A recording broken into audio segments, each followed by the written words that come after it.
Boa noite a todos. Mais uma noite de encontro com o professor Walter de Andrade, projeto Iniciação, e hoje com uma vinheta nova, né, do programa.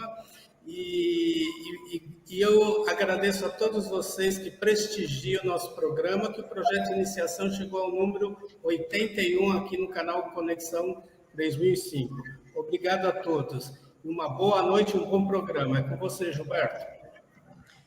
Olá, boa noite, sejam bem-vindos. Mais um projeto de iniciação aqui no feriado, né? Em pleno feriado.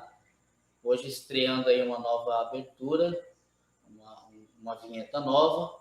Então, estamos aí para mais um programa de sábado à noite, aqui no nosso em pleno feriado. E vamos nessa. Boa noite, professor. Boa noite, Gilberto Cartilha, Carlos Nascimento, a todos os nossos irmãos que estão presentes aqui no nosso encontro, né? E vamos, então, dar início ao nosso encontro, justamente, Projeto Iniciação. O Projeto Iniciação é o projeto mais importante que uma pessoa pode desenvolver na vida, né?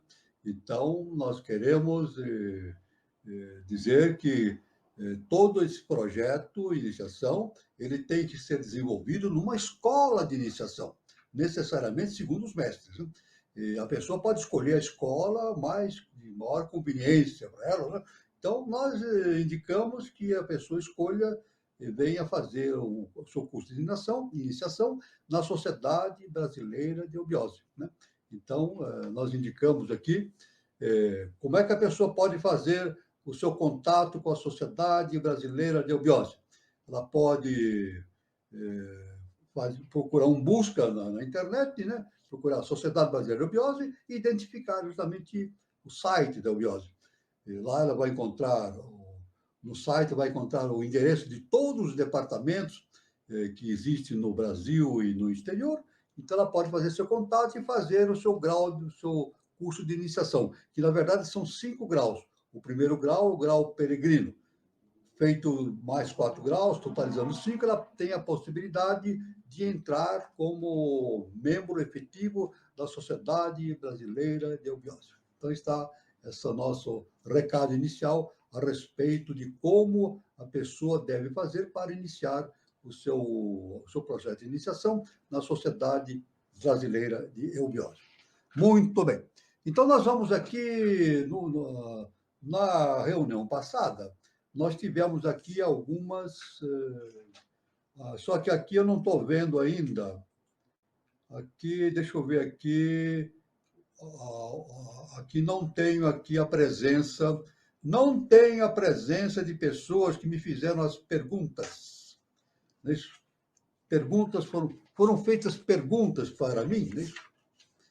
Foram feitas perguntas para mim, mas eu estou vendo aqui, eu estou vendo somente presente um que fez uma pergunta, foi o Décio Oliveira. O Décio Oliveira. Eu vou responder a pergunta dele. Né? E as outras perguntas eu vou responder à medida, se der para responder hoje, não. Eu, então, deixo para outro dia. Porque eu tenho que responder as perguntas que ficaram no ar quando a pessoa estiver presente. O Décio está presente. Ele fez a seguinte pergunta: qual o grau de importância das escolas de iniciação no Egito no processo de civilizatório da humanidade? Eu devo dizer que é extremamente importante, né? Extremamente importante, justamente o Egito, né? O Egito recebeu uma leva de seres provenientes da Atlântida, né? Comandados por Osíris, isso em tempos remotos, né? E deu início, então, deu um reinício, a refundação da civilização egípcia, né? Que era inicialmente fundada por remanescentes da Lemúria, né?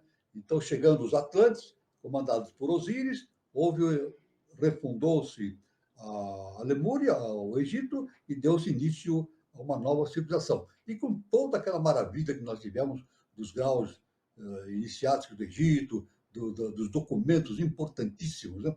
Então, isso eu quero dizer, indiscutivelmente, o Egito é importantíssimo para a iniciação da humanidade no presente ciclo, né? Então, devemos dizer que, para o nosso irmão Décio, essa é a resposta que eu posso dar, né? Tanto que o nosso mestre, o professor Henrique de Souza, ele nos deixa determinado aqui, justamente, que o Egito é o pai da humanidade e a Índia é a mãe da humanidade. Então, isso é isso que eu poderia responder para o nosso irmão Décio Oliveira. Muito obrigado pela pergunta, nosso irmão Décio Oliveira. Aqui não tenho mais ninguém que tenha presente, que tenha feito aqui perguntas, só o Décio, né? Então, é o que eu tinha que responder por enquanto, né? Eu tenho aqui, irmão, a pergunta do Guazelli Neto, tenho do Crochê by Cíntia, Eunice Graças, mas não estão presentes, então não vou responder. Só vou responder quando elas estiverem presentes. Muito bem. Então, vamos começar o nosso trabalho aqui fazendo este estudo inicial que nós fazemos a respeito de muitos assuntos importantes contidos na ciência iniciática das idades, né? Vamos começar aqui comentando sobre esse tema importante, né? De mundos. Estamos falando sobre mundos. Vamos falar especificamente sobre mundos inferior e superior. Os ocultistas e cabalistas concordam em dividir o universo em mundos superior e inferior, os mundos da ideia e da matéria. Como é acima, assim como é embaixo, afirma a filosofia métrica. O mundo inferior é formado segundo o seu protótipo. O mundo superior e todas as coisas do inferior são apenas imagens ou reflexos do superior. Então, aí nós vemos que coisa importante essa informação que nos dá a ciência iniciada das idades, né? Todas as coisas do inferior são apenas imagens e reflexos do superior. Então, existe o mundo inferior embaixo e o mundo superior. Só que o mundo inferior, ele é justamente projeção de arquétipos do mundo superior. Essa, então, é a ligação que existe entre esses dois mundos. É muito importante, então, esse entendimento a respeito de como as coisas funcionam no nosso universo, né? Então, isso é muito importante, esse entendimento. Muito bem. Vamos, então, passar aqui para um outro tema que indicado pela ciência iniciada das idades, que é justamente aqui chamado natureza. Natureza. É preciso estabelecer uma diferença entre a natureza objetiva, material e ilusória, que é a soma total das coisas existentes que nos rodeiam, o agregado de causas e efeitos no mundo da matéria, a criação ou universo, conjunto de coisas e ilusões, e, por outro lado, a natureza eterna e não criada contemporânea da divindade, da qual é o corpo ou a manifestação visível externa. Isso aí é derivado da chave da filosofia, né, em edição inglesa. Isso justamente componente da ciência inicial das idades, né? Então, a natureza é a soma total de todas as coisas que nos rodeiam, tanto referente ao mundo inferior, como nós falamos, como no mundo superior, né? Então, segundo a teosofia, a divindade objetiva-se como natureza. E assim é que para Brahma e a natureza são, respectivamente, a alma e o corpo do grande todo. A natureza é a grande mãe universal, de cujo seio surgiu o universo manifestado.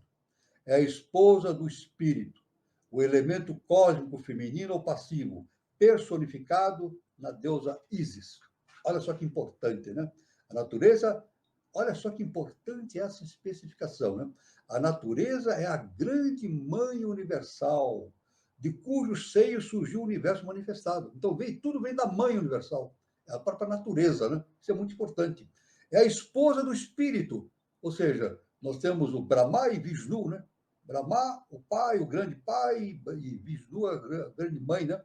Então, aí está, Vishnu, justamente a mãe, é a esposa do espírito, o elemento cósmico feminino ou passivo, personificada na deusa Ísis, que é o segundo trono. Olha que importantíssimo essa definição, né? Isso é muito importante, então, essa questão toda do mundo inferior, do mundo superior, da natureza e de tudo que nele está presente, né? Então, isso aqui. Muito bem. Vamos aqui, então, a uma outra importante significação do processo da iniciação, que é justamente esse termo nazarenos. Nazarenos, veja que importante. Nazarenos é uma palavra derivada do hebraico. São os cristãos de São João, também chamados de Mendaitas ou sabeus. Aqueles nazarenos que abandonaram a Galileia há muitos séculos para se estabelecerem na Síria, a leste do Monte Líbano, também se chamam galileus, embora qualifiquem a Cristo de falso Messias. Eu reconheço apenas São João Batista, a quem chamo do Grande Nazareno. Então, São João Batista é chamado Grande Nazareno, mas esse termo nazarenos dá uma especificação muito grande a respeito desse grupo popular, humano que lá existiu nos tempos do Cristo, né? Os nabateus, com muita pouca diferença, aderiram à mesma crença dos nazarenos ou sabeus. E mais, os ebionitas, que, segundo Renan, contam entre a sua seita todos os alegados sobreviventes de Jesus, parecem ter sido prosélitos da mesma seita, se acreditarmos em São Jerônimo, que escreve estas palavras. Veja bem o que fala São Jerônimo, hein? Eu recebi permissão dos nazarenos, que em Bereia da Síria usavam esse evangelho de São Mateus, escrito em hebraico, para traduzi-lo. O evangelho que os narazenos e ebionitas usam, que recentemente traduzido do hebraico para o grego, né? Então, veja só que importante, né? Uma tradução do hebraico para o grego.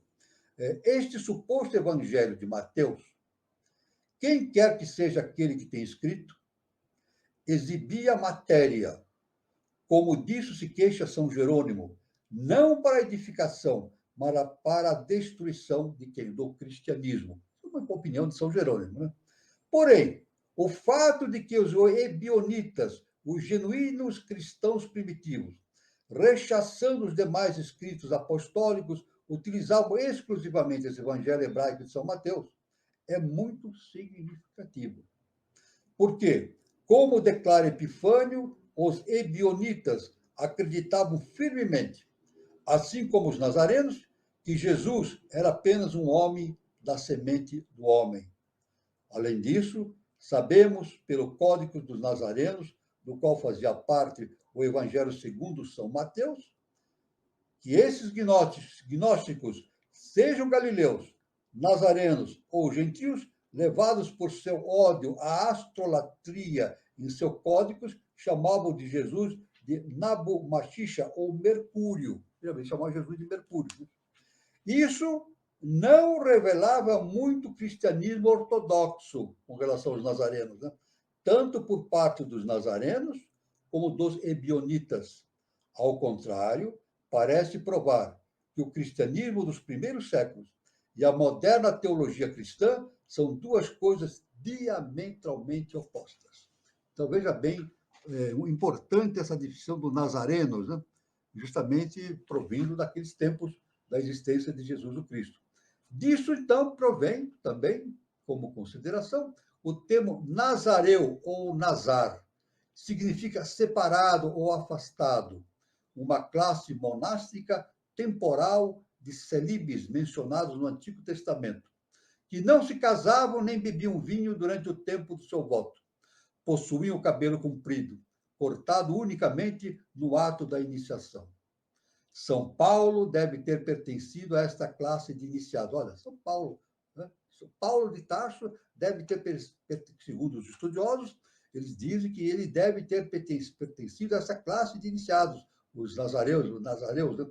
Porque, como ele mesmo disse aos Gálatas, foi separado ao posto de lado, ou posto de lado, desde o momento em que nasceu, e que cortou o cabelo em cêncrias, porque tinha um voto. Isto é, havia sido iniciado como nazareu, depois do que passou a ser mestre construtor. José é o título nazareu. Sansão, Samuel e muitos outros também eram nazareus. Veja só a importância desses termos da antiguidade, e nós, através da ciência inicial das idades, a gente vai analisando, né, analisando, tirando conclusões da importância dessas definições que foram dadas nos tempos antigos e continuam até hoje como dentro do contexto da ciência iniciática das idades. Né? Isso é muito importante, essa questão. Né? Muito bem.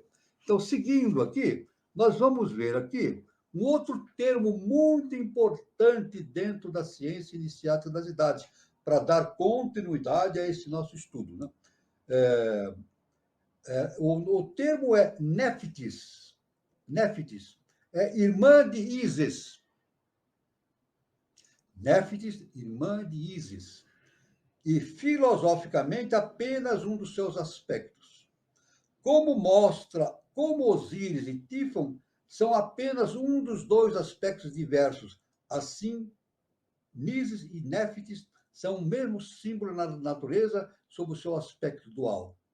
Assim, pois, enquanto Ísis é a esposa de Osíris, Néfitis é a esposa de Tifon, inimigo de Osíris e seu assassino, ainda que por ela chore. É representada muitas vezes junto ao féretro do grande deus Sil, tendo sobre a cabeça um disco entre dois chifres de meia-lua. Olha só que importante, né? Importante a meia-lua, né? Néfitis é o gênio do mundo inferior e Anubis. O Pluto egípcio é seu filho. Plutarco deu uma explicação bastante esotérica das duas irmãs. Ele diz assim: Néfitis designa aquilo que está sobre a terra e que não se vê. Isso é seu poder de desintegração e de reprodução. E Ísis representa o que está sobre a terra e é visível, ou seja, a natureza física. O círculo do horizonte, que divide esses dois hemisférios e que é comum ambos, é Anubis. Olha só que importante, né? A identidade das duas deusas é demonstrada pelo fato de que Ísis também é chamada mãe de Anubis. Assim, uma e outra constituem o alfa e o ômega da natureza. Veja que importante como esses termos se correlacionam, dando uma estrutura específica para o entendimento do que ocorria nos tempos antigos, através da explicação da ciência iniciática das idades. Né? Isso é muito importante esse entendimento. É muito importante a gente estudar esses termos, né, para ver a profundeza que existe nesses conhecimentos iniciáticos. Né? Todos os termos têm um profundo significado e nos auxiliam no entendimento de como as coisas funcionam no universo. Né? Isso é muito importante, esse entendimento. Né? Um outro termo também de enorme importância é justamente o termo nêmesis. Olha só, nêmesis. Né? Nêmesis. Entre os gregos primitivos, Nêmesis não era propriamente uma deusa, mas antes um sentimento moral, segundo a expressão de Descharmes, uma barreira contra o mal e a imoralidade. Porém, com o tempo, tal sentimento foi deificado e sua personificação tornou-se uma deusa sempre fatal e castigadora, justamente Nêmesis.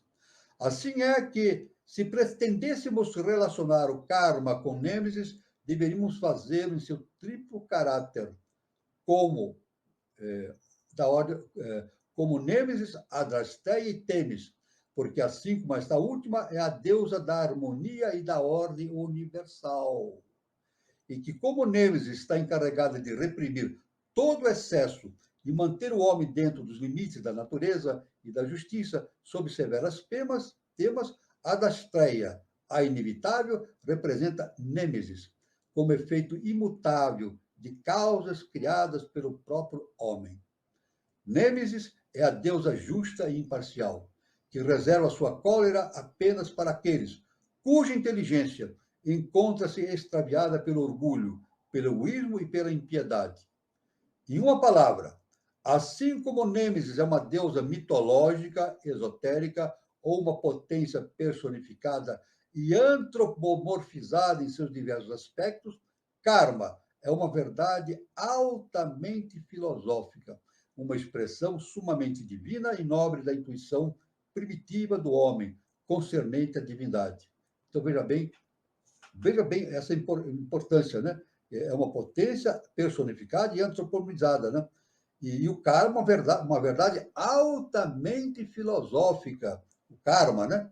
a lei do karma, uma expressão sumamente divina e de nobre intuição primitiva do homem concernente à divindade. Então, todo esse esquema de entendimento de Nêmesis nos dá uma importância muito grande à questão do karma, que é fundamental para a execução do processo de iniciação e evolução do universo. Aliás, como diz o nosso professor Henrique José de Souza, nada acontece por acaso.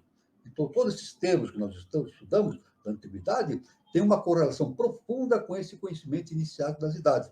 E, nesse caso, que nós estamos falando de Nêmesis, tem uma importante relação com justamente a questão do karma, né? Isso é muito importante, esse entendimento, né? Muito bem. Um outro termo também muito importante ao qual nós queremos nos referir, aqui em sequência, é o termo neófito. Isso tem uma importância enorme no trabalho de iniciação do ser humano. O neófite é o noviço. Neófito é o noviço, postulante ou candidato aos mistérios. Tudo bem? Então, neófito é noviço, postulante ou candidato aos mistérios. Havia vários métodos de iniciação. Os neófitos, em suas provas, tinham de passar através dos 4 elementos, para sair no 5º, como iniciados glorificados. Assim, depois de passarem pelo fogo, divindade, pela água, espírito divino, pelo ar, alento de Deus, e pela terra, que é a matéria, eram marcados com um signo sagrado, um tate e um tal, ou mais ou menos, né? Este último era o monograma do ciclo denominado Naros ou Neros. Segundo demonstra um determinado autor, Kennedy, em seu Apocalipse, a cruz, em linguagem simbólica, representa, por sua vez, 3 letras primitivas, com as quais se compõe a palavra lux. Os iniciados eram marcados com esse signo quando admitidos nos mistérios perfeitos. Olha só que importante, né? O Tau e o Resh são encontrados sempre unidos numa forma específica. Essas 2 letras no antigo samaritano, tal como as encontramos em algumas moedas, representam a primeira 400 e a segunda 200, somando dá 600. Este é o báculo de Osíris. Assim é de fato. Mas isto não prova que Naros fosse um ciclo de 600 anos, mas que simplesmente a igreja apropriou-se de mais um signo pagão. Então, o neófito também é chamado aquele nascido do ovo, o novo prosélito, o recém-convertido a uma religião. Então, isso tem uma importância muito grande, essa questão do estudo do que é um neófito, um principiante, né? Aquele que está caminhando no início da sua iniciação. E no Egito Antigo, tinha uma enorme importância a questão do noviciado, né? E atualmente também, né? Quando a pessoa entra no processo justamente do projeto de iniciação, ela entra no seu processo de iniciação.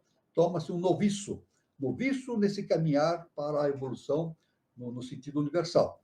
Então, é muito importante, então, esse entendimento. Todo noviço não está ali por acaso. Então, um neófito, ele não é um neófito por acaso. Isso é muito importante, esse entendimento. Quando a pessoa torna-se um noviço, um neófito, isso não acontece por acaso. A lei determina que ele se torne um noviço porque o seu karma indica esse caminho. É o caminho kármico dele, o caminho para a sua redenção, o caminho para a evolução da sua consciência em direção aos planos superiores. Então, ser neófito não acontece por acaso, ser noviço, né? Isso não acontece por acaso. Então, por isso que nós sempre afirmamos na ciência iniciada das idades, que toda vez que uma pessoa chega numa escola de iniciação, não é por acaso. Já está determinado por lei, né? O nosso querido professor Henrique José de Souza, ele fala isso. Nada no universo acontece por acaso. Por isso, quem chega às portas de uma escola de iniciação deve ter isso na consciência. Eu não cheguei aqui por acaso. Agora, é necessário aproveitar a oportunidade. Eu sempre me lembro de tempos antigos, quando era criança e jovem, né, que as pessoas diziam assim, a oportunidade aparece apenas uma vez na vida. Isso era comum a gente ouvir isso. Uma oportunidade aparece apenas uma vez na vida. isso pode acontecer. Não, não é verdade. Isso não é verdade. As oportunidades aparecem de segundo a segundo, de milésimo de segundo a milésimo de segundo. A divindade está sempre nos dando oportunidades para o evoluir, para o dilatar da nossa consciência. Agora, o importante é entender justamente a presença dessa oportunidade. Então, quando uma pessoa chega numa escola iniciática e se defronta, está de frente a frente com uma escola iniciática, ela deve ponderar com toda a razão, com toda a perfeição do entendimento que ela foi colocada ali pela lei universal e que ela deve aproveitar aquele momento de maneira muito importante e segura para obter os benefícios da sua evolução universal, espiritual, em direção dos planos superiores. Então está esse entendimento, a questão de neófito. Neófito é algo muito importante, sempre foi muito importante, né? Na Índia, no Egito, e na Grécia, né? Também, né? A questão do noviciado. O noviciado é uma coisa muito importante na história da humanidade, né? Nós vemos aqui um outro termo muito importante dentro desta sequência que nós estamos abordando aqui, que é justamente o termo neoplatônicos. O que é neoplatônicos? Qual é a definição, né? Aqui. Então, neoplatônicos são prosélitos do neoplatonismo, ou seja, seguidores do neoplatonismo, que é uma escola filosófica que apareceu entre o segundo e o terceiro séculos da nossa era e foi fundada por Amônio Sacas de Alexandria. É a mesma escola dos filaletétios e dos analogistas. Dava-se-lhes também o nome de teurgistas e vários outros.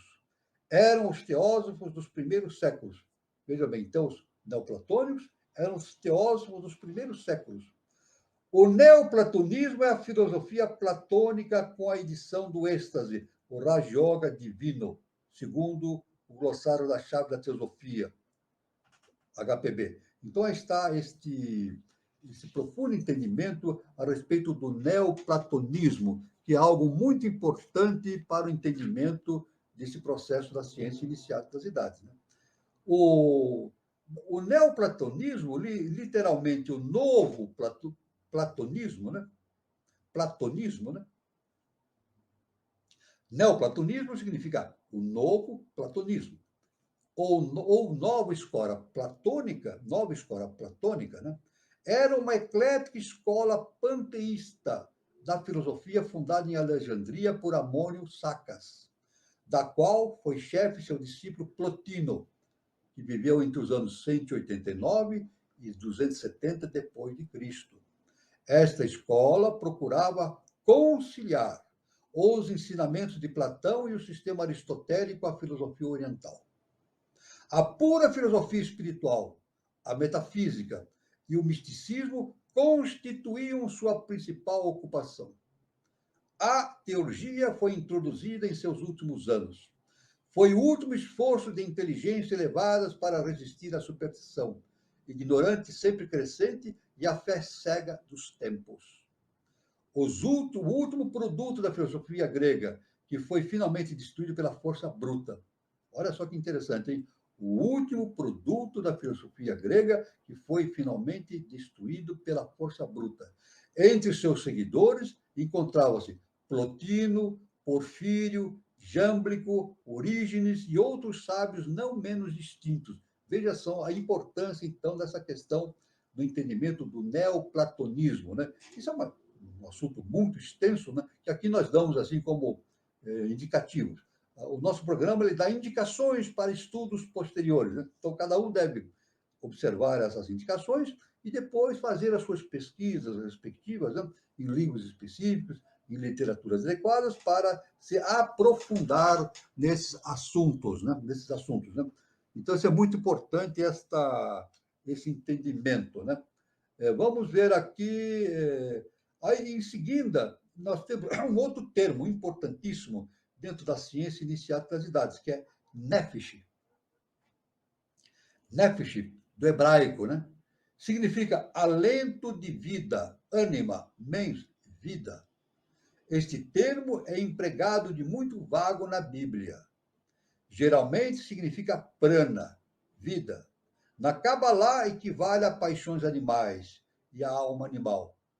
Portanto, segundo os ensinamentos teosóficos, Nefesh é sinônimo do princípio prana kármico, ou seja, a alma animal do homem. É o alento do céu ou da vida, a vida ou alma vital, que existe em todos os seres vivos, em toda molécula animada e até em cada átomo mineral. É o alento de vida animal no homem e instintiva no bruto. É a faísca vital, o elemento animador, a alma vivente, o alento de vida animal insuflado em Adão. Não é humanas, nem tem espiritualidade. Então aí está esse Nefesh, essa explicação dada pela ciência inicial das idades, que é o alento de vida, né? E, geralmente significa o prana. A gente sabe que o prana, que vem do sol, justamente, tem uma relação com esse Nefesh, que é o alento da vida. O prana vem do sol e inunda a terra de vitalidade, né? Nada pode existir sem prana. É justamente está ligado com o Nefesh, né? Nefesh. O prana alimenta toda a vida animal, a vida vegetal, a mineral, a vida hominal e assim por diante, né? Todo o planeta Terra, ele é insuflado por prana, né, que é a energia vital. Aliás, o prana não só alimenta a Terra, mas alimenta todo o nosso sistema solar. A energia solar se projeta do Sol e vai até os confins do sistema solar e depois retorna. Durante muito tempo isso acontece, né? Ela retorna, né? E segundo a ciência acadêmica, acontece o ciclo das manchas solares, né? A cada 11 anos. E é justamente o ciclo de emissão e retorno dessa energia para o Sol.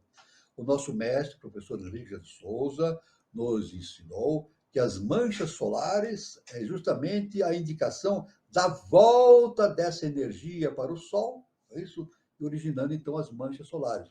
Então o Sol funciona como, dentro desse conceito do Nefesh, né? O Sol funciona como um coração, né? Ele emite a energia pura, depois essa energia retorna para ser revivificada, né? Reutilizada para o Sol, né? Que é um coração batendo, né? Na sístole e na diástole, né? Ou seja, inundando o nosso universo de energia, depois recebendo aquela energia de volta, e depois retornando essa energia e assim por diante, né?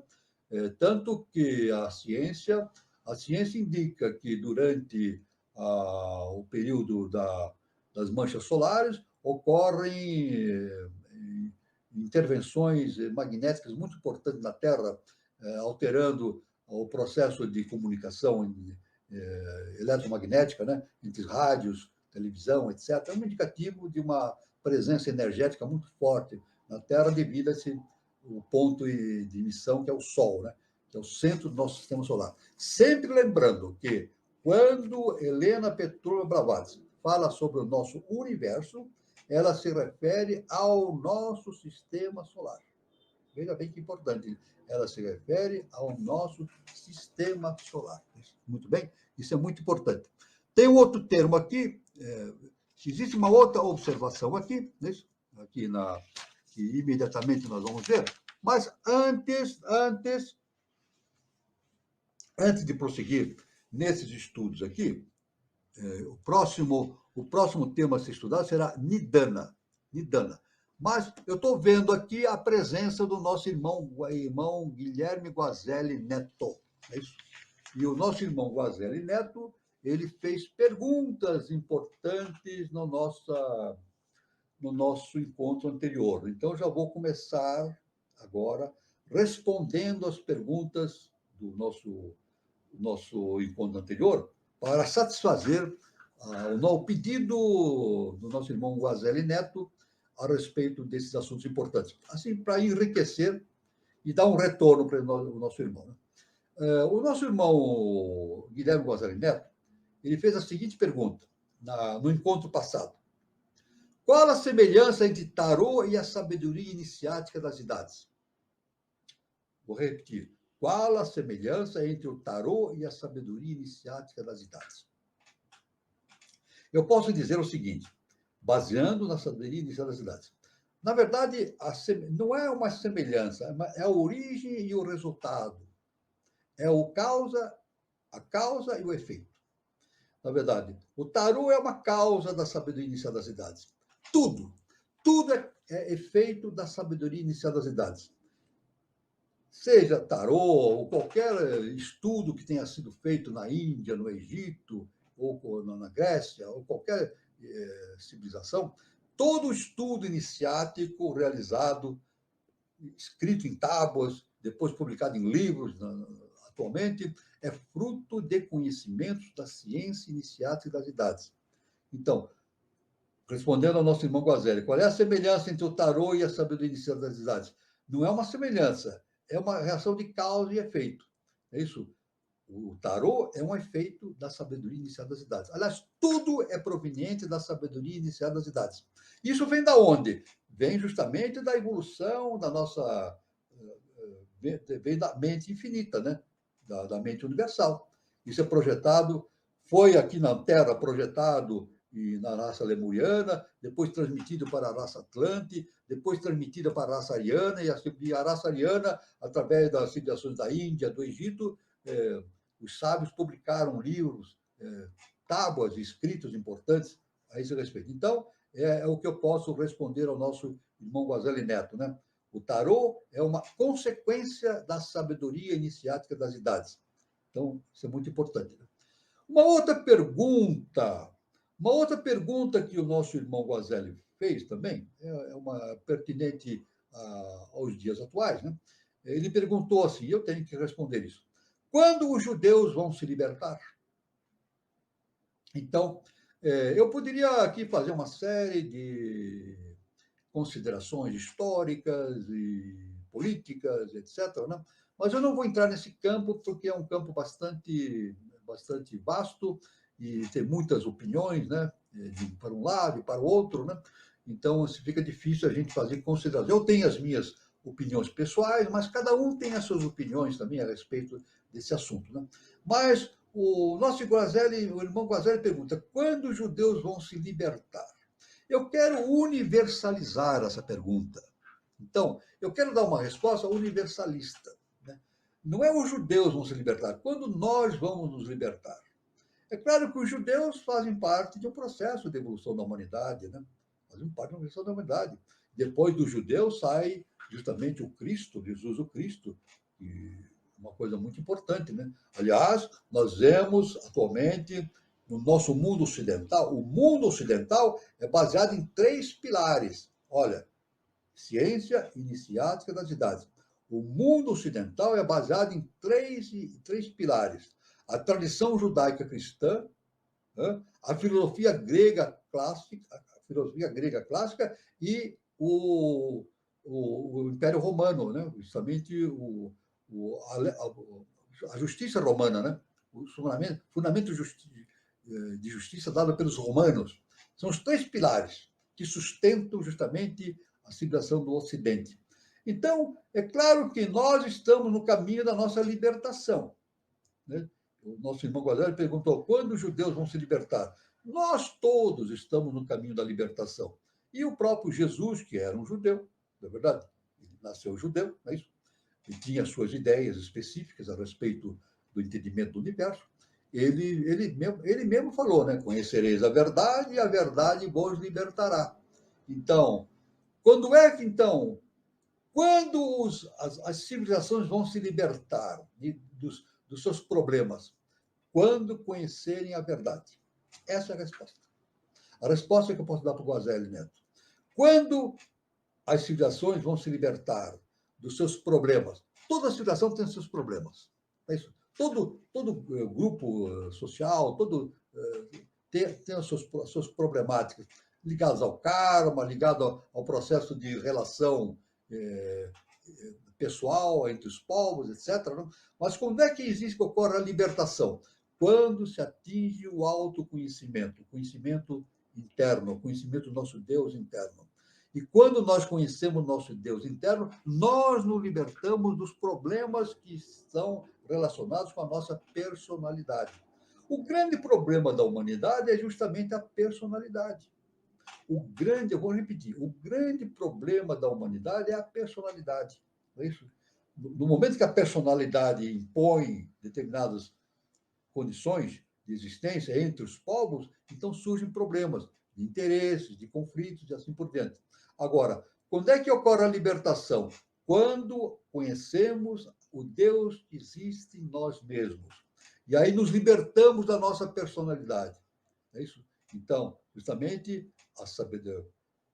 a verdade nos liberta das nossas limitações que temos na nossa personalidade e nos indica um caminho novo de uma nova civilização. Então, o caminho nosso é para uma nova civilização. Mas para que essa nova civilização ocorra, é necessário que nós nos libertemos. Todo ser humano. Nos libertemos do quê? Da nossa própria personalidade e nos tornemos super-humanos, ou seja, adeptos. Então, essa é a resposta que eu posso dar para o nosso irmão Guazelli Neto. Ele também complementou com a seguinte pergunta dos judeus, né? Seria apenas reconhecer Jesus como filho de Deus, assim como nós? Veja bem, Jesus fez parte desse panorama judaico da questão, né? Então, não é renegar uma coisa ou aprovar outra, faz parte de um processo que o nosso mestre fala, que é justamente o processo de tônica. Na Índia existia uma tônica específica de divulgação da ciência inicial das idades. Depois, entre os hebreus, com Moisés, houve uma outra tônica pela qual surgiu o Antigo Testamento. Uma outra tônica de manifestação da ciência inicial das idades. Tudo é, como dissemos lá anteriormente, tudo é manifestação da ciência inicial das idades. Assim como Jesus também é manifestação da ciência inicial das idades. Agora, é claro que esses conflitos, respondendo de acordo com a resposta anterior, esses conflitos desaparecerão quando nós superarmos a nossa personalidade e nos identificarmos com o Deus que existe dentro de nós. Então, as barreiras somem. Quando nós identificamos nós como Deus, nos relembramos da nossa divindade, então as barreiras entre nós desaparecem. Então surge o quê? O amor universal, perfeito, pleno. É isso? O amor universal previsto por Jesus, por Siddhartha Gautama e todos os grandes mestres, o amor universal. Então, na verdade, como dissemos, né, um dos pilares do mundo ocidental, estou dizendo, é justamente a tradição judaica cristã. O judaísmo, o cristianismo fazem parte desse fundamento da civilização ocidental. Isso é uma coisa muito importante, né?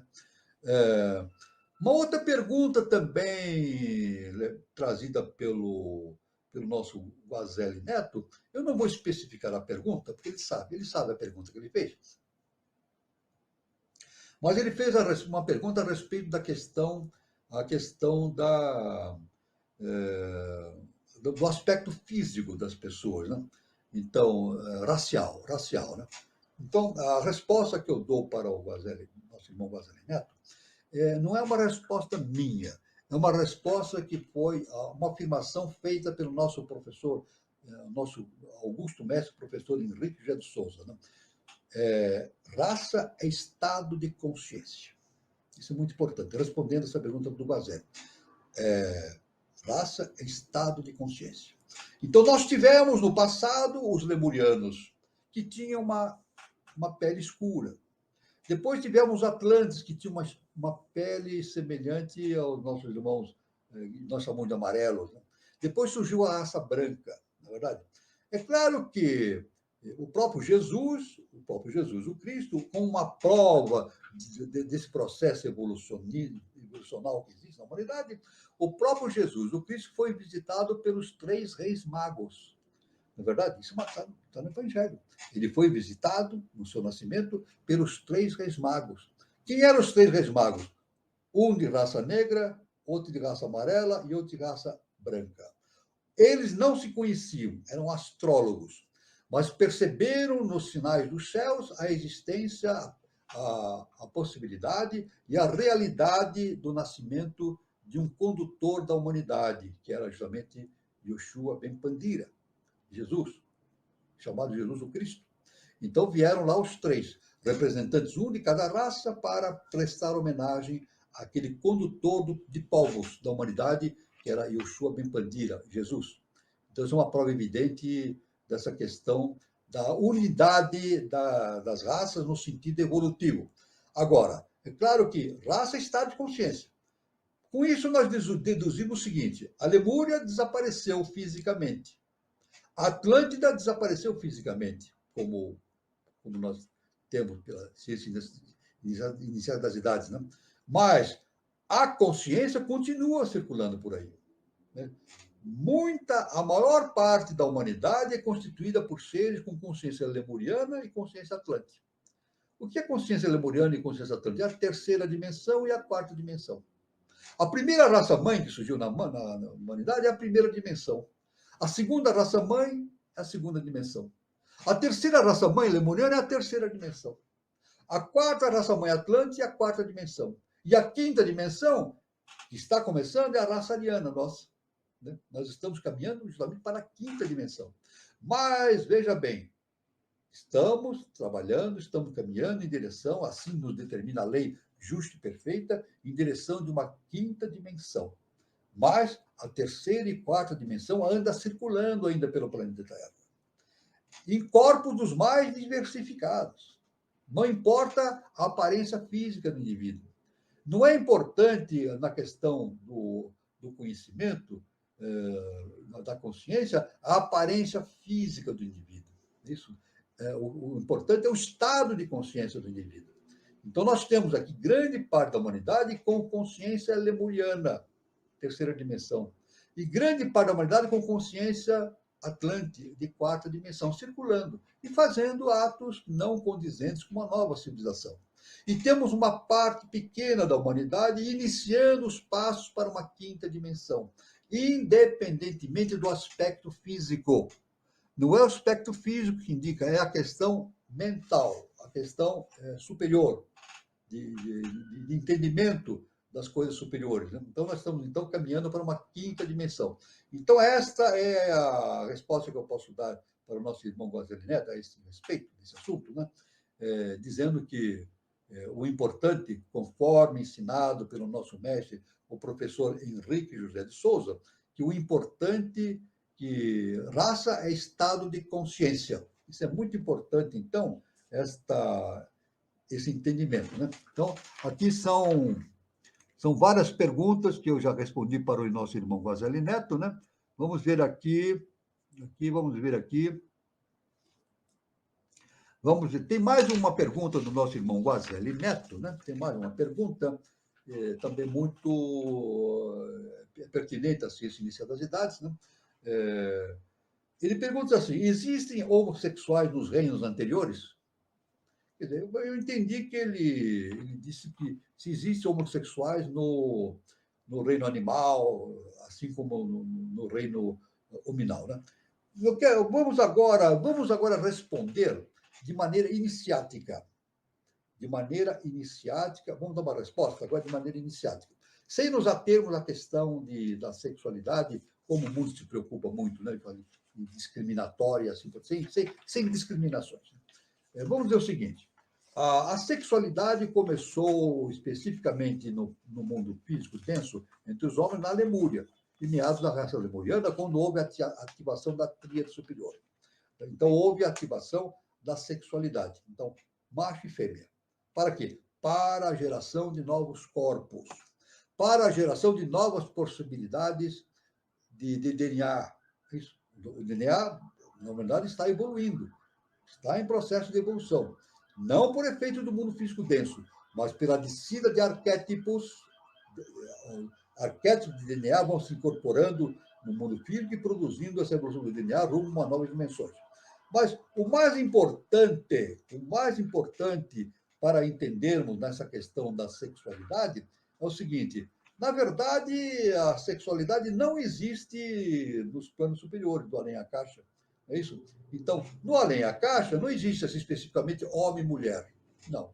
Existe o androginismo. É isso? Seres superiores não se classificam como homem e mulher. São andrógenos.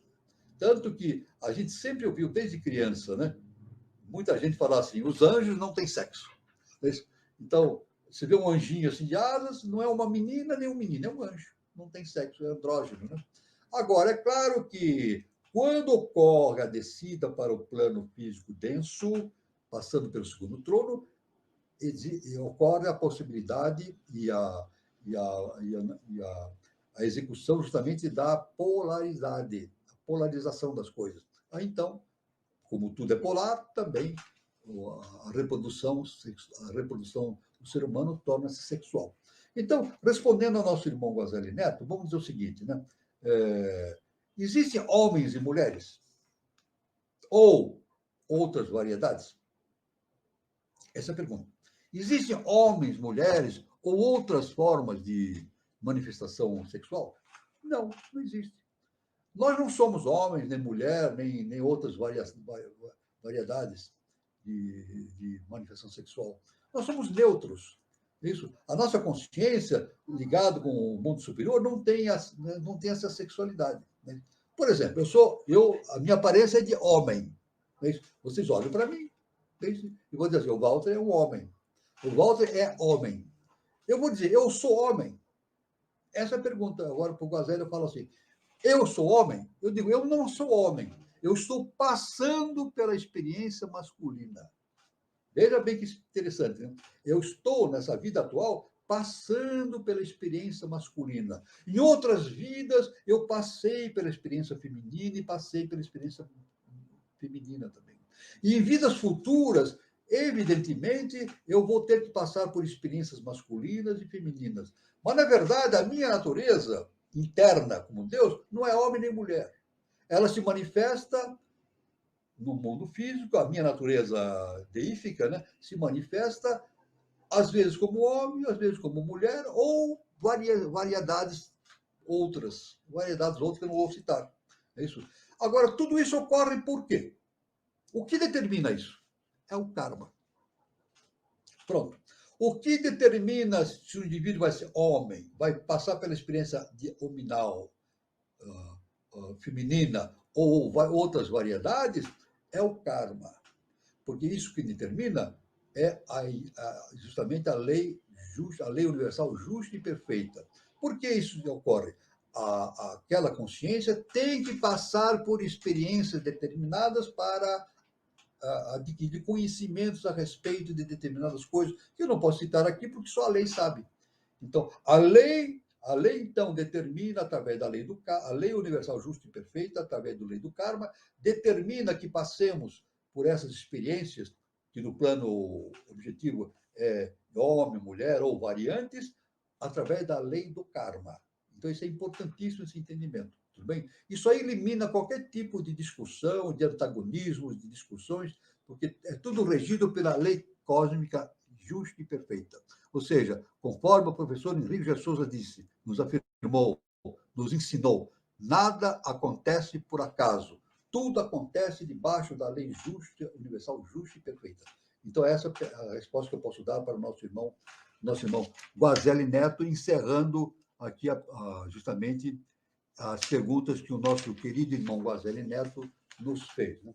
Eu tenho aqui uma outra pergunta, mas eu não sei se essa pessoa está presente, que é Eunice Graças. Eunice Graças, está presente, Carlos? Veja, Eunice Graças. Eu acho que não está presente. Até agora ela não se manifestou, professor. Não se manifestou. Então, a pergunta dela vai ficar em suspenso. A Crochê by Cíntia está presente? Também não. Também não. Então, a pergunta vai ficar em suspenso também. É isso? Essas duas perguntas, que é justamente para a nossa irmã Eunice Graças e Crochê by Cíntia, eu não vou responder porque essas duas irmãs não estão presentes. Então, eu cumpri a minha obrigação aqui de responder a resposta que eu teria que dar para o nosso irmão Guazelli Neto. Depois nós vamos ver se as outras perguntas do nosso irmão Guazelli Neto, até o final do programa, do nosso encontro, a gente responde e vai, evidentemente, vamos fazendo as nossas considerações. Muito bem. Agora, nesse sentido, para a continuidade do nosso encontro, nós vamos agora continuar a nossa abordagem a respeito da antropogênese, né? Da antropogênese. Seguindo o nosso estudo sobre antropogênese, nós vamos fazer comentários. Mais comentários aqui onde nós paramos, né? Dando sequência justamente do ponto onde nós paramos. Nós paramos justamente no ponto falando da destruição da Lemúria, que foi a terceira raça-mãe, né? Fora destruído aquele gigantesco continente da terceira raça, que cobria imensa área desde os pés do Himalaia, abrangendo o Tibete, Mongólia e o deserto de Gobi, estendendo-se para o sul através da atual Índia, Ceilão, Sumatra, Java e avançando até Madagascar e Austrália, e Tasmânia, e também o Polo Antártico. As suas terras abrangiam a Ilha de Páscoa no Pacífico. Então está justamente as consequências ocorridas justamente pela destruição da Lemúria pelo fogo. Foi destruído pelo fogo, né? O resto da Europa jazia ainda no fundo do mar. A Terra está sujeita ao espírito da Lua e regulada por ela para o movimento das águas, marés. No fim de um Kalpa e de uma grande raça raiz, os regentes da Lua exercem uma atração mais forte. Aplanam a cintura da Terra, que é o Equador. Fundem-na em alguns lugares e incham-se em outros, e assim aparecem as novas terras e se submergem os continentes. Posteriormente, a Lemúria se dividiu em vários continentes separados. O nosso globo está sujeito a 7 mudanças periódicas que marcham para e passo com as raças. Depois da destruição da Lemúria, por uma série de cataclismos geológicos, vieram os Atlantes, os gigantes, cuja formosura e forças físicas alcançaram o seu apogeu, de acordo com a lei evolucionária no período médio de sua quarta subraça. Os semideuses tinham cedido lugar aos semidemônios.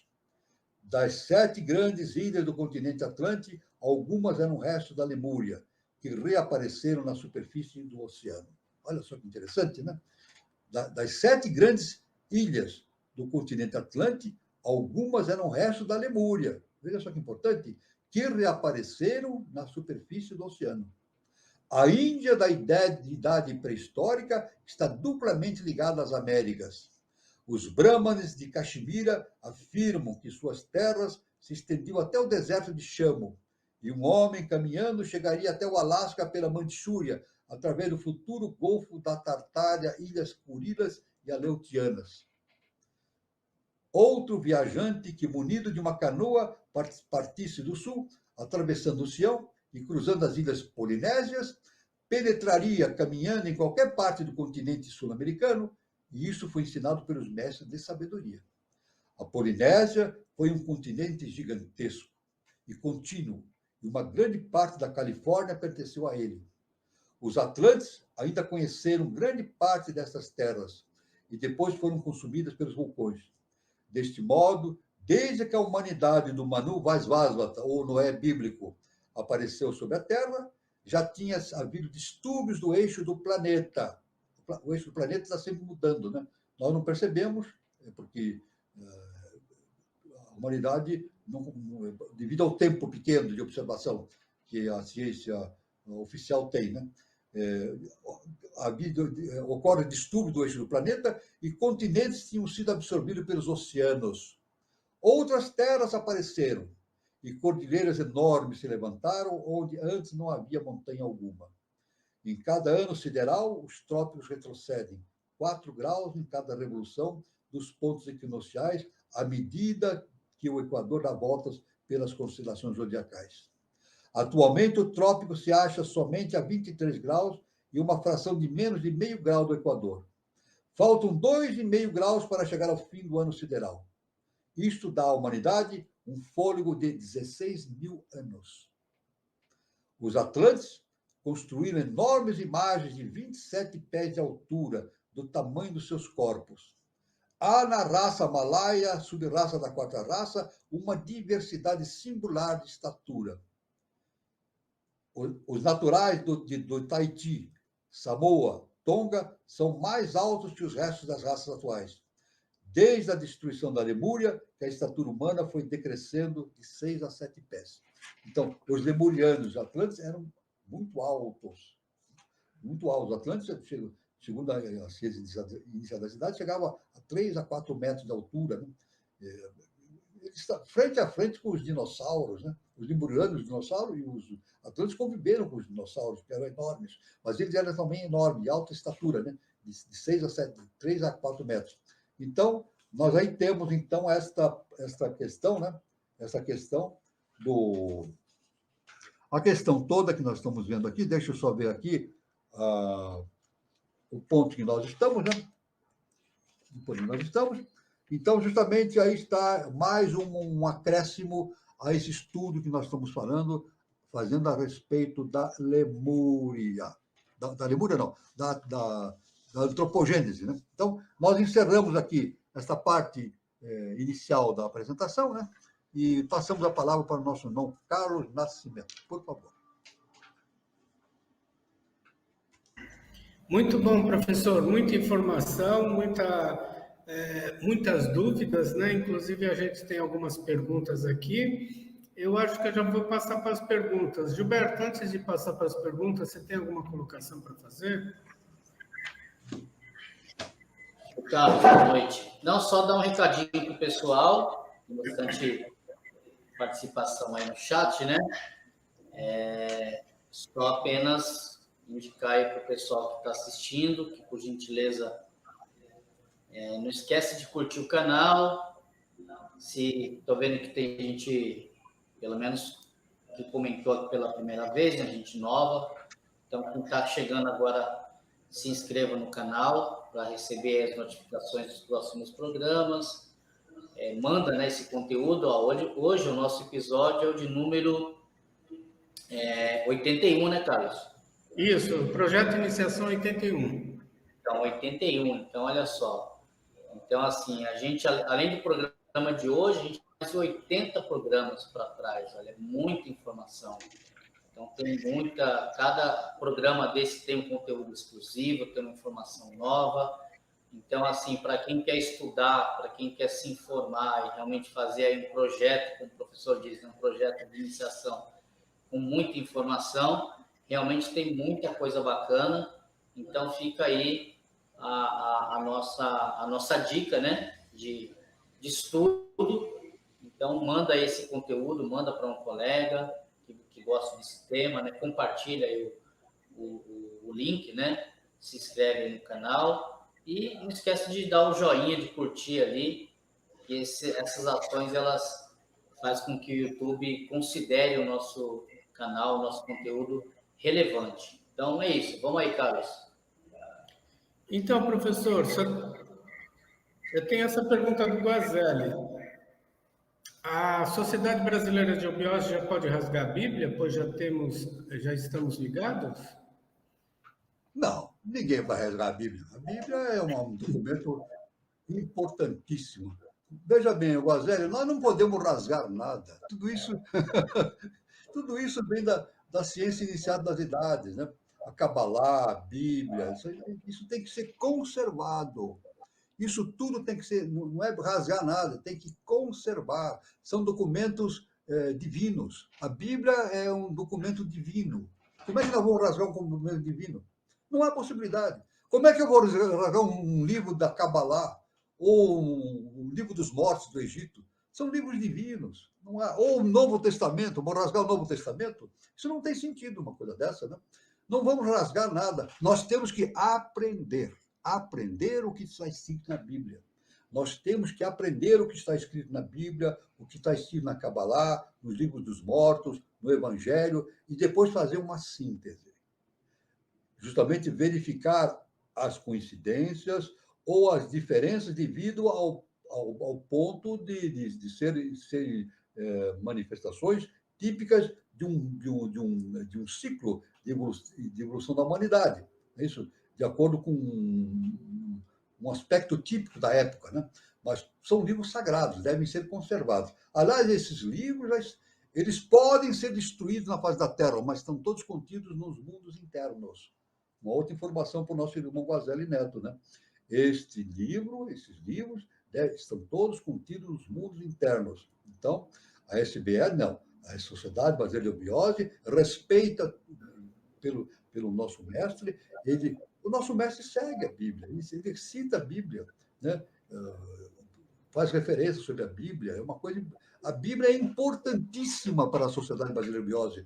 Todos esses livros são importantíssimos para quem está na eubiose, para estudar e aumentar o seu entendimento. Então, destruir, não.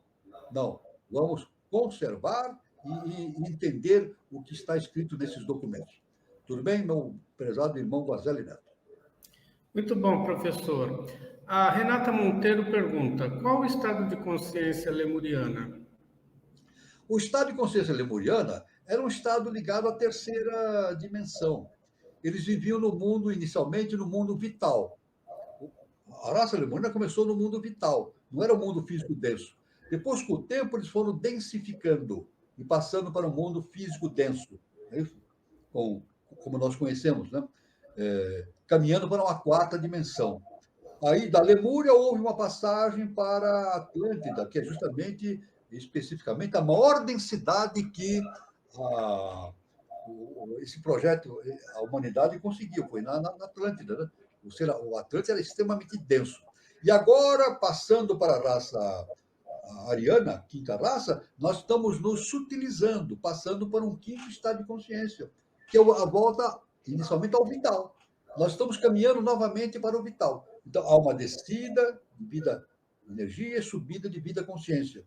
Então, qual é o estado de consciência lemuriana? Inicialmente, animal. Inicialmente, não tinha estado de consciência. Ele tinha um estado de vida animal. Depois recebeu a possibilidade da ativação da tríade superior em meados da raça lemuriana. Em meados dessa raça, houve a ativação da tríade superior. Então, aí nesse momento, com a ativação superior, com a descida dos anjos, a raça lemuriana passou a ser uma raça humana, com consciência humana. Então, esse é o estado de consciência lemuriano. Inicialmente, sem consciência, um estado animal de existência, e depois passaram para um estado de possibilidade de entendimento humano. Possibilidade, porque a tríade foi apenas uma ativação da possibilidade. Depois disso, seguiu para a Atlântida e agora está na raça ariana. É a resposta que eu posso dar para a nossa irmã Renata. Muito bom, professor. O Guilherme Guazelli Neto pergunta: houve um libertador antes de Jesus?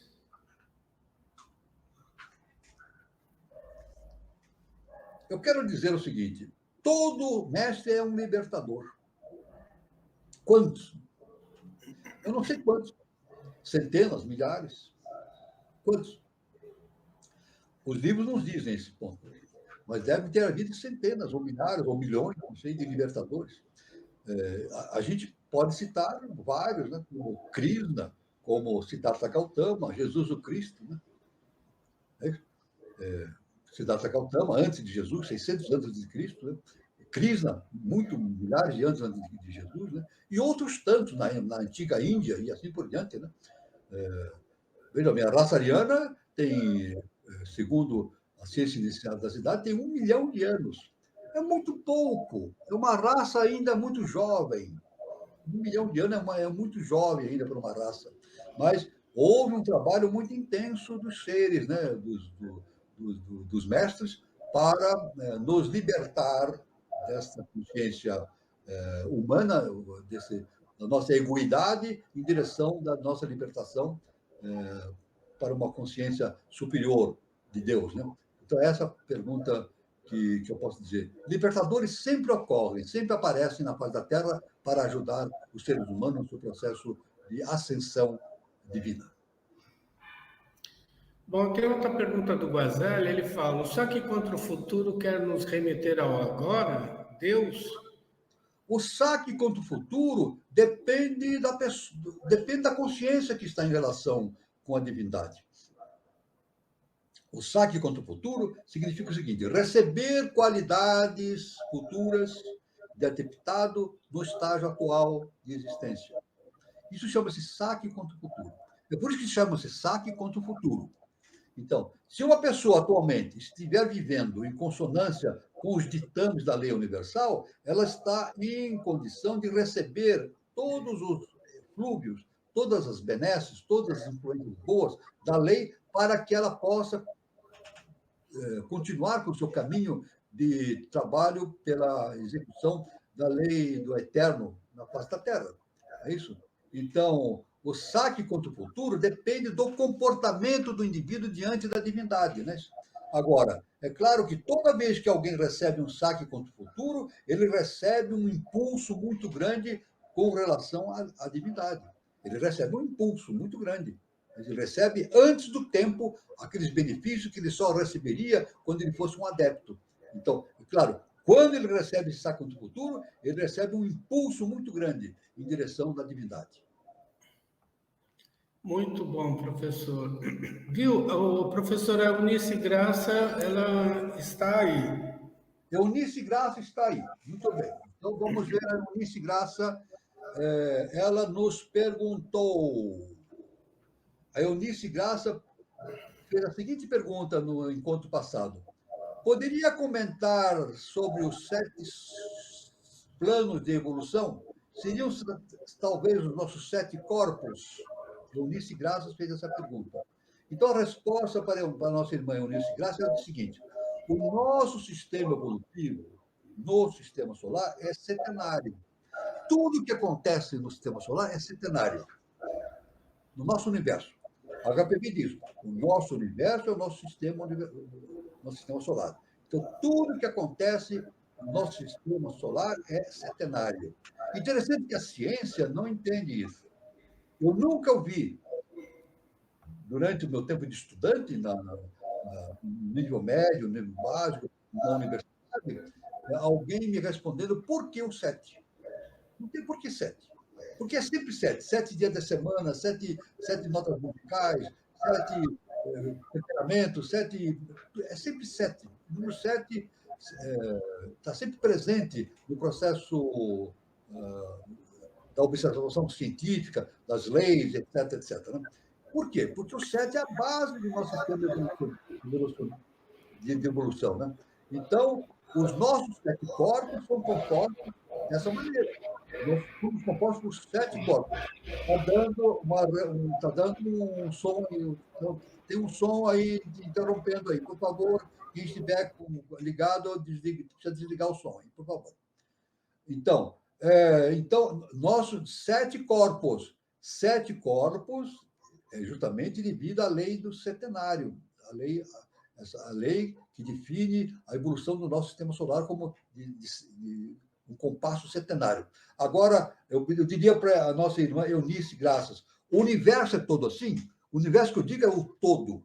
Não sabemos. Mas pode ser que exista um universo com 8, 9, 10, 11, 1.000, 1 milhão de etapas. Não se sabe. O infinito, a gente não tem noção do próprio infinito. Mas o nosso universo, o sistema solar, é fundado num compasso centenário. Então, por isso que nós temos os 7 corpos. O corpo físico denso, mais 7 corpos hiperfísicos. Então, é a resposta que o comentário que eu podia fazer para a nossa irmã Eunice Graça, a respeito desse compasso centenário do nosso processo evolutivo. Muito bom, professor. O professor, o Guazelli coloca o seguinte: já entendi o primeiro parágrafo da Bíblia, então não preciso ler além de tudo isso, né? Não. Eu digo que é muito importante ler a Bíblia. A Bíblia é uma fonte de conhecimento inesgotável. Aliás, toda vez que se lê a Bíblia, a gente sempre está aprendendo alguma coisa. É inesgotável. É claro que a pessoa precisa ler a Bíblia. Olha, veja bem. Vamos agora retornar ao nosso mestre, professor Henrique José de Souza. Ele falou o seguinte: existe a letra que mata e o espírito que vivifica. A letra que mata e o espírito que vivifica. Tudo que nós lemos, nós temos que ler através do espírito que vivifica. Seja a Bíblia, ou seja qualquer tipo de livro que nós lemos. Nós temos que ler e entender por trás, o que está por trás do simbolismo. Porque os ensinamentos é trazido para nós através de formas simbólicas. Porque nós não podemos entender as coisas superiores porque não temos condições ainda disso. Então, os mestres nos trazem através de símbolos. E a Bíblia é simbólica, a grande base dela é sobre o Pentateuco, principalmente, né? O Moisés, tem um simbolismo muito grande. Os 7 dias da criação, Deus, etc. Né? Nós temos que entender por trás desse simbolismo. Agora, esse é o grande desafio. O grande desafio de ler um livro sagrado é entender o que está por trás desse livro, o significado que está por trás daquilo que está escrito. Esse é o grande desafio. O grande desafio não é ler simplesmente o que está escrito, é entender o que está por trás, o significado real daquilo que está escrito, entender o espírito das coisas. Então, a Bíblia deve ser lida permanentemente, como todo livro sagrado, né? A gente tem que estar sempre lendo, refletindo e tirando conclusões importantes. Agora, à medida que a gente vai evoluindo, as nossas conclusões vão se tornando diferenciadas. Isso porque, à medida que evoluímos, nós conseguimos interpretar melhor aquilo que nós temos.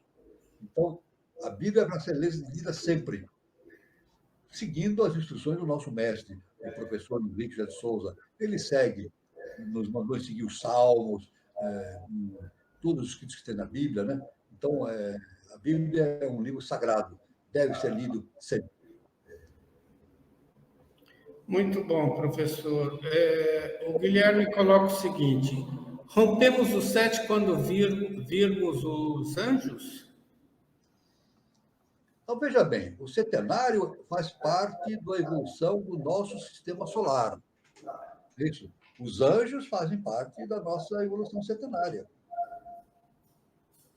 Então, nós rompemos o 7. Na verdade, tudo que acontece, que nós conhecemos, caminha num compasso setenário, né? Um setenário. Evidentemente, à medida que a gente vai subindo no nosso conhecimento, a gente vai sintetizando esse conhecimento, né? Essa visão setenária vai se resumindo num conhecimento único, sintético.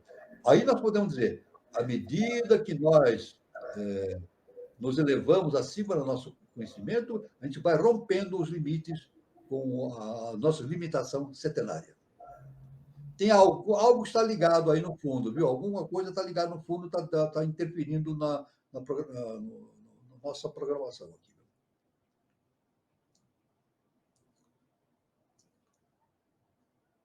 Bom, professor, eu não estou vendo alguma pergunta. Enquanto isso, eu vou passar os recados. Aqui na nossa próxima roda de conversa, terça-feira, dia 7 de novembro de 2023, terça-feira, no mesmo horário, às 20h40, aqui no canal Conexão 3005, teremos a nossa roda de conversa como tema Cora Coralina, de Goiás para o mundo. Quem vai falar sobre o assunto é o poeta, escritor de Iporá, Goiás, Mauro Leslie. Ele vai falar sobre alquimista dos doces e poetisa das pedras, saiu de Goiás velho para encantar o mundo com a beleza plásticas de sua poesia lírica e terrosa. Eu sou aquela menina feia da Ponte da Lapa, eu sou Aninha. Então, Coralina, né? É muito interessante a história dela, é muito interessante o interior, né, de Goiás, a cidade de Goiás, onde ela nasceu, Goiás Velho, que inclusive foi a primeira capital do estado de Goiás. É muito interessante penetrar nesse universo de uma mulher que realmente tinha uma visão futurista, né, além do seu tempo, da sua época. E os mediadores serão Eduardo Nunes e Daniela Troncoso. Então, prestigie, porque o tema é muito interessante. Então, é próxima terça-feira, dia 7 de novembro, às 20h40. Eu também queria falar sobre o Espaço Shakti Nova Era. Então, quem estiver passando por São Lourenço, tá? Faça uma visita no Centro de Terapias Holísticas, Espaço Shakti Nova Era, endereço Praça Helena Jefferson de Souza, 38, anexo 1, São Lourenço, Minas Gerais. Lembrando que nós temos mais 3 endereços no Departamento da Eubiose de Brasília, em São Paulo, 2 endereços, Departamento da Eubiose de Santana e do Sumaré. Para mais informações, pelo WhatsApp, é só ligar no prefixo 35, que é de São Lourenço, o número é 997566874. E também no Instagram, @Shakti Nova Era. Então, era isso que eu queria passar para vocês, tá? Deixa eu ver se tem mais alguma pergunta. Acho que não tem pergunta, professor. Em relação a tudo que foi colocado hoje, professor, eu só queria fazer uma consideração final sobre tudo que foi falado.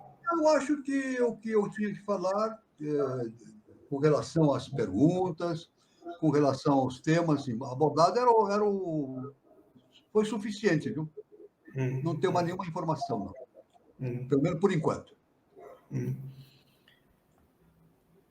Bom, o Guazelli colocou isso. Qual a importância da presença em Nova Chavantina nos 100 anos?